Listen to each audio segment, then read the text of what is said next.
morning, everybody. Thank you so much for joining us for the round of 17 team announcement, where the Vodacom Bulls will host Cardiff Rugby. The team announcement is embargoed until midday, that is 12 o'clock South African time. And then also, could I just make mention for colleagues to make note of, the start time of the fixture is now 1600. A few of you have missed that press release that was issued on the 30th of April. The start time for this fixture is 1600 and not 1645 or 1615, as some media platforms have been reporting on. So if we could just make a note of that for our various articles that we will be publishing. Thank you. The Vodacom Bulls team that will take on Cardiff Rugby is as follows: Jan-Hendrik Wessels at 1, Johan Grobler at 2, Wilco Low at 3, Cobus Visse at 4, JF van Heerden at 5, Marcel Coetzee at 6, Ruan Nokia captain at 7, Cameron Hanekom at 8, Zach Berger at 9, Johan Hussein at 10, Sebastian de Klerk at 11, Harold Foster at 12, David Krill at 13, Kanan Moody at 14, with Vili Leroux at 15. Just to run through that again: Jan-Hendrik Wessels, Johan Grobler, Wilco Low, Cobus Visse, JF van Heerden, Marcel Coetzee, Ruan Nokia, the captain, Cameron Hanekom, Zach Berger, Johan Hussein, Sebastian de Klerk, Harold Foster, David Kriel, Kanan Moody, and Vili Leroux, in that order from 1 to 15. The impact squad says Aka van der Merwe at 16, Alulu Chagweni at 17, Mornay Smith at 18, Janus Kirsten at 19, Marco van Staden at 20, Keegan Johannes at 21, Devin Williams at 22, with Stedman Hans at 23. Okay, can I then ask Yolulu Koshe to kick us off, followed by Nicholas Zal? Thank you. Thank you so much, Dalungas. Good morning to the colleagues. Good morning, Coach Jake. Coach, it's been, I remember asking you before you went on tour, and I asked you what would constitute a successful tour if you can't win every game. You went on to win the URC games and making sure that you're not losing your ground on the third spot and a home playoff final. How crucial was this for this team to learn and grow and be able to win these games away from home, especially against top opposition in Europe and in different surfaces as well? Yeah, it was very important for us. And, don't take away the fact that we played Munster, who won the tournament 2 years ago. Then we played Glasgow, who won the tournament last year. So it's not just the away wins. It's against the two teams that have gone on and won this competition. And interesting, both those teams have won the competition playing away from home. So it was a massive, as I said after the game, it was a massive win for us in both those fixtures. It was important to us, obviously, because it was, it was and has been very likely that we're going to have to play away at some stage of the tournament in order to win it. So obviously, I'm very, very happy. And but the hard work starts now. Again, I know it's always a cliche from coaches, but we did some did some really good work on tour. The hard work now is to carry on that momentum and finish off something that we've now created, which is a possible chance of playing at home in the semi-finals. And Coach, you mentioned momentum. Having won those 3 games at the back end of that European tour, and then had a mini break in between, coming back onto the home leg, how would you have liked to see it as a coach? Would you have rather kept on playing, or was that little break crucial to recover the bodies and to try and go again for another batch of momentum gaining wins? Yeah, look, I think every cloud has a silver lining, and my answer to that, I would have preferred to have played, beaten Bath, and been in the finals of Europe, because that's why we play rugby. We want to stay in every competition and put our names as deep into the competition as possible and win it. So, but the silver lining is we got a week off to refresh. We got an opportunity now to relook at where we are in the one competition that's left over. And so, all is not negative, but, it would be wrong of me to say, that's the bonus, is we're at home now. I would have loved to have stayed on tour, carried on winning. You know, you would have asked me in a press conference, now that you've won 2 massive games, do you think this momentum is going to help you into the semi-finals? And the answer would have been yes. So the break was fun. And as I said, you know, nothing's changed from any time I've ever spoken to the media. The important thing about every competition is you get into the playoffs, you get your best possible team available for the playoffs, and you prepare everything to make sure that you play your best rugby in the final of every tournament. And you know, we went deep into Europe. We obviously, Champions Cup, we mustn't kid ourselves, but Champions Cup wasn't good for us. And then we got through the rules back into Challenge Cup, and then fell short against Edinburgh away from home. So we would say it's satisfactory. It's not good at all for us as a group, but the fact that we've been able to bounce back against 2 champion teams in Munster and Edinburgh away from home and give ourselves a chance to possibly play a home semi-final is something that we're not going to take lightly. And lastly, from myself, Coach, how did you manage this week? Coming back from Europe, having a bit of a break, was it a bit of a rest, a bit of lighter training, or were you treating it like a week where you're going to have a game at the end? How did you just manage the team? No, they were off. I think, again, it would only be fair. 4 weeks away on tour, away from their families. I think it was only fair for me to give them off. So they spent time with their family. Some went away, some went back to visit their parents in the Cape or the Western Cape. Everyone assembled back on Monday morning in the office. And I think the way it is now is we've got 2 weeks, then we got an off week because of the finals of Europe, which we will train, and then we've got the playoffs. So that means hopefully there'll be another 2 games plus 1 week off plus 3 games, which is obviously 6 tough weeks ahead. But that's why I thought it was important to give them completely off last week. Jake, what do you make of the impact Willie Leroux will bring back? I'm not taking anything away from Devin Williams, but you know, what will Willie Leroux do for the side? Listen, you know, Nicholas, it was a very, when I say tough call, a very debatable call. You leave, Devon's played really well. He's adapted nicely to that backfield, and he's got pace, and he's also left-footed, which, you know, we're not losing much with the skill sets. But you know, Willie needs game time. You know, he is the number 1 fullback for us. He is the incumbent Springbok, and you know, there's nothing to stop us from moving Willie, you know, to fly half at the back end of the game if we have to, and putting Devon to fullback. So it was, you know, as I said, it wasn't a case of we just sat down and thought, you know, that position specifically, we need to give Willie. You know, when it comes to playoff games, Willie's going to be very important to us because he understands pressure and management, and he's had real high profile games in his career. So, you know, it's one of those, give him a start now, get him some game time, it takes a little bit of pressure off the wingers and the rest of the back line as well. So that's basically the thought process behind putting him in this weekend.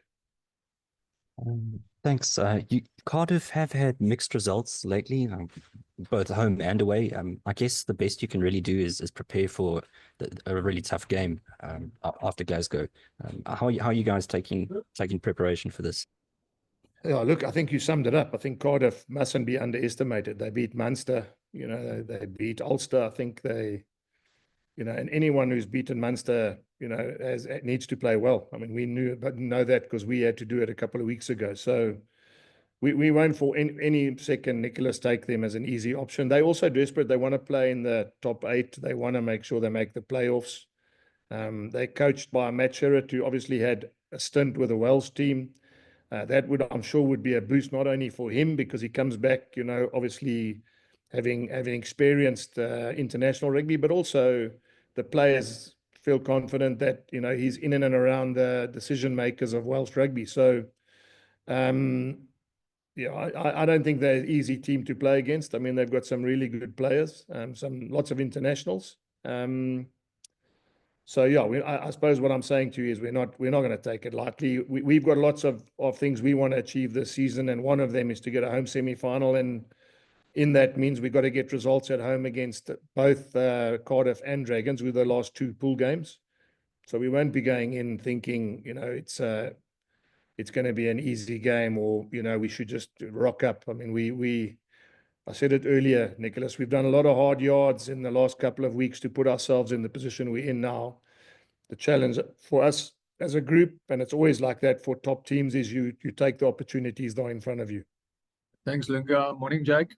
Morning, Kobus. Jake, it's a challenge now after that good tour to be consistent. And with consistent, I mean not having a game of two halves again, having a good first half or a good second half, and basically just getting a good 80 minutes performance in. No, I'm just giggling, Kobus. If we have a poor half and a good half and we end up winning the game, well, then isn't that what it's all about? No, And for the sure. second, No, for sure. and the second thing is, which I repeat myself often with you guys, is we're in the playoffs. We're going to play quarterfinals, semifinals, and finals as long as we keep winning. So this weekend, I'm not saying it means nothing. We're in the quarterfinals, and everything we do now is to make sure that the last three games is when we're at our best, and that is exactly that, consistent, 80-minute performances, etc., etc. So. Yeah, I don't want you for 1 minute to think that means we're not taking tomorrow seriously. But we're in the quarterfinals. All we're doing now is we have the opportunity to decide where we play, as opposed to having to travel. And that would just mean that's the sweetener for us. That's the motivation for us, and the destiny is in our hands. We're fully aware of the fact that we've got 2 home games. We can't control what happens to any other team, but the 2 home games that we get. If we play as well as we can and we get results, we could possibly then not have to travel until the final, as the log stands now. And on historics or history of this competition, chances are we could play at home, because it hasn't happened too many times. I don't think it has happened where the top team that's finished top of the log has hosted the final. So, if I go on the history of the competition, it could quite likely be that, and I'm only talking about history, is that you could end up not having to travel again this season, which is obviously what all teams want to do, is play at home and have the luxuries of home comforts and home preparation, etc., etc. So yeah, I want a perfect performance, but for me, the perfect performance have to come in the last 3 weeks. And part of the jigsaw puzzle is how we can manage the next next 2 weeks and the lead into the quarterfinals to make sure we spot on in the last 3 weeks. Jake, and just looking at with Gerhard Steenekamp still out, Jan Hendrik Wessels is getting a good run at Lucid. You must be looking forward to his performance after that strong stint he put in against the Warriors in Glasgow the other night. Well, yeah, and he's loving playing with Wilco in the other side of the scrum. I mean, he's learning a lot. Remember, they talk scrumming now, and obviously it was his birthday this week. He's now 24. He's growing up. And I've always said to you, Kobus, he's a very talented rugby player, and I'm happy for him, because I think he's realizing now that he has got talent and that he can do special things. But I'm also looking forward to when Gerhard gets back, because then that's competition for a jersey, and then it means there's pressure on everybody in the front row, because he can play hooker as well. And I'm not going to move away from telling you guys that I think he can be a phenomenal front row player anyway. But I'm obviously very happy that the lights come on. I've said it many times that I rate him very highly, and I'm very happy that maybe that was the game he needed to realize that he can jump up to the next level. I mean, he was Os to run like, and I know I said that after the game, and I don't say that lightly, because Os, for me, Kobus, is probably, and not for me, is probably the best Lucid prop South Africa's ever had. In fact, one of the best props the world has ever seen at Lucid. And for me to make a comment like he's Os to run like means a lot, because I was lucky enough to coach Os. And I think there are glimpses at times where I can see resemblance of how Os was when he was the same age. Jake, just on that note, when will Gerhard be available again?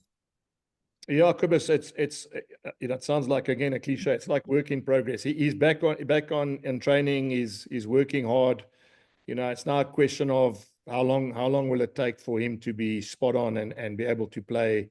And it's not going to get any easier, because as we go deeper in the season now, it gets to knockout rugby, and it's almost test like as we get to the end. So it's not you can't just bring him back and give him 20 minutes, 30 minutes off the bench, because it could quite possibly be a knockout game. We'll be playing against international front row. And so my answer to that is, as soon as he is ready and as soon as he's confident, then obviously we can make a call. But at this point in time, he's doing everything he can just to make sure that he can get back onto the field. Hi, Jake. I hope you're well. Yeah, just quickly on what was Gerhard's injury again? He went actually, Ashfaq, for a clean out on his knee, and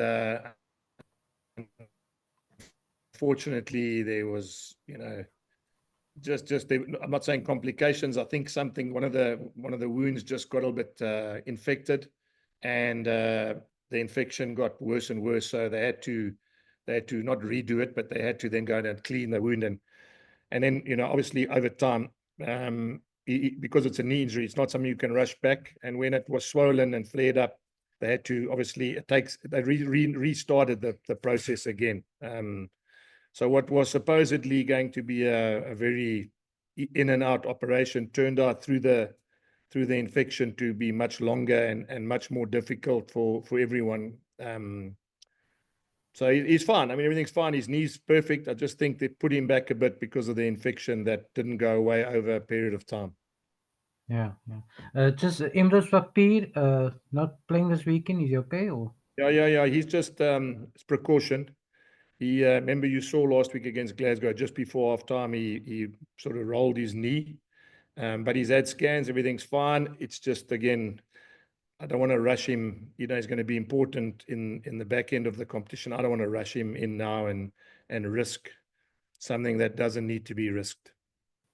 Yeah, because I'm just asking it because it's quite a tricky part for you, knowing you're already in the quarterfinals, but you want to get momentum going into it, but also manage the workloads of some of the players. Because I was thinking perhaps it could have been like you didn't do a mix and match kind of combination for this weekend, but you're pretty much full strength for Cardiff. I guess it speaks to how good Cardiff are. But was it a difficult decision in that regard, because now you've got Dragons next weekend or bottom of the log, without disrespect to them, and then it's a week off before the quarters?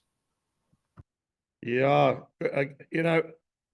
Ashfaq, as you talk, when is the right time? And I suppose I repeat myself. We have to have the best possible team available for the last 3 games of the competition. And if that means in the bye week we play a friendly against someone, or we play internally against each other, then we might have to do that. But it's now the business end of the competition, and we don't use that again. When you guys write about it, that's exactly, it's the business end of the competition, and it's not a case of rotating and, should you be playing this guy? We have to make decisions based on where we are, who we're playing against, what we need this week. I mean, what happens this week is more important about what happens next week, because you can't control next week. You can only control this week. And too many times you start thinking about what happens next week and the following week, and then you take your eye off the ball in terms of what you need now. And what we need now is we need to beat Cardiff, and then we can worry about whatever we need next week from Monday. Yeah. No, I hear you, because sometimes also injuries can throw a spanner in the works.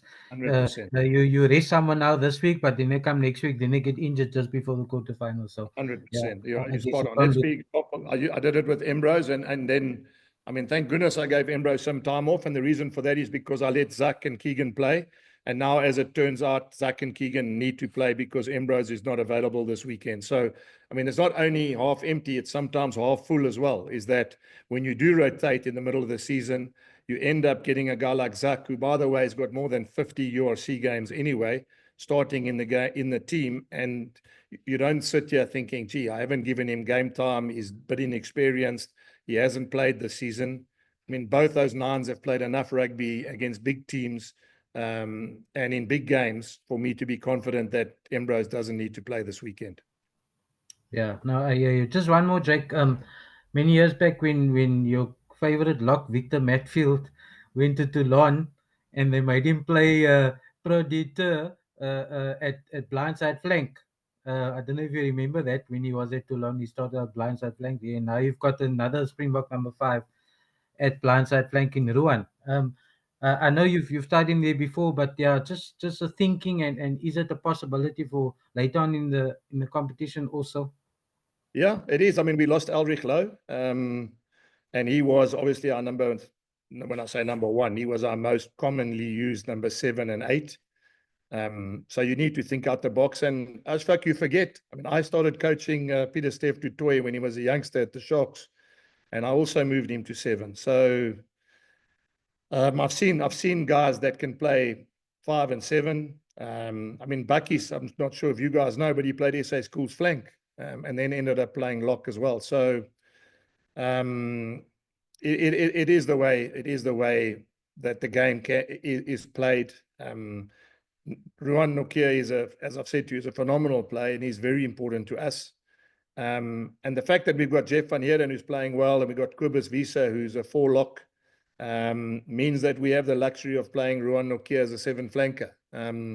So that, you know, as I said, I've done it before with players, and it's just basically picking a side that will then be able to control all the facets of the game. In other words, scrum, line out, you know, work rates, etc., without compromising any of those things. We're very comfortable that Ruan Nokia can do a role for us within the group that we've got playing now with him, as a 7 flanker. And as I told you beginning of the year as well, I have no doubt that, you know, he could play 7 flanker as an international player as well.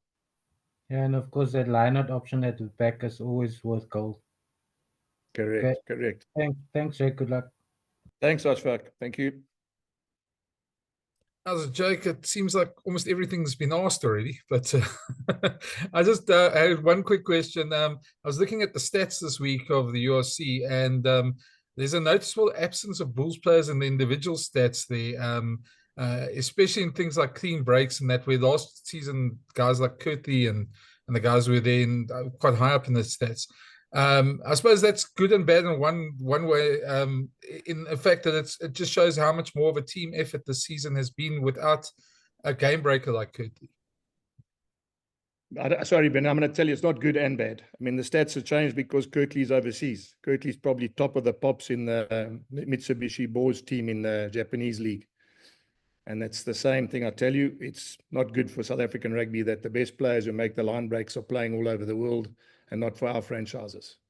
So it's not a good and a bad thing. It's a bad thing. It's a very bad thing that you build a guy and you bring him to the club and you make him who he is, and then you don't have the luxury of having him when you need him the most and at the best time of his career. And unfortunately, you know, that's going to happen more and more, and it's not something that I'm going to, you know, eventually tell you guys, oh, well, you know, let it be. It's very sad that we get to a stage where we talk a lot about bringing players through, but our jobs are not to find youngsters, pay their school fees by putting them in big games and then selling them or handing them over to other clubs to become rock stars. I mean, we're not in that industry. We're in coaching. We're in a country where winning is important. We're in a country where rugby is important. So sorry to lumber the same point, but there's no good in that comment, you know, that your stats are different. The player that we had that used to do all those things isn't here, and that's not through our design. I understand. Just on him, is there any clarity about when I know the Japanese league determines that, but I suppose, is there any light at the end of the tunnel that he might be back to the clubs? I think the horse is bolted. I think he was a cut-off date. He won't be back to play for us. So I mean, that's been put in the paper. Kobus wrote about that, and there's a lot of things in the paper that I read, guys, that you guys know more than me. So yeah, I mean, I read today that one of my props is signed with another franchise. I didn't even know that my prop is still under contract for 2 years. So again, I ask you guys the question. I didn't realize that you can sign a guy when he's got 2 years left. Yeah, and it's, if you've got 2 years left, you can't really chat to a player while he's still under contract. And again, I've heard the same about Kirtley Arendse, and I'm concerned because there seems to be no watchdog when it comes to who's signing who, when they're going, who's talking to who, you know, who goes overseas, who can stay. I mean, it's just really, you know, all the sort of things are fascinating to sit on the outside and look. So Brennan and I, you know, another player signed for another franchise, and all I hear about is salary caps and restrictions and all that sort of stuff. So I can't answer you, but I will say whatever I know, you know, and it's in the paper. So one week I read Kirtley not keen to come back, but he's got a year and a half left on his deal. And I read today Simpiwe wants to go to the Sharks. He's got 2 years left on his deal. So next year, you're going to tell me, isn't it amazing? The stats show that your lucid prop makes less tackles than the one you had last year. And probably right, because the lucid prop I had this year has gone to another club.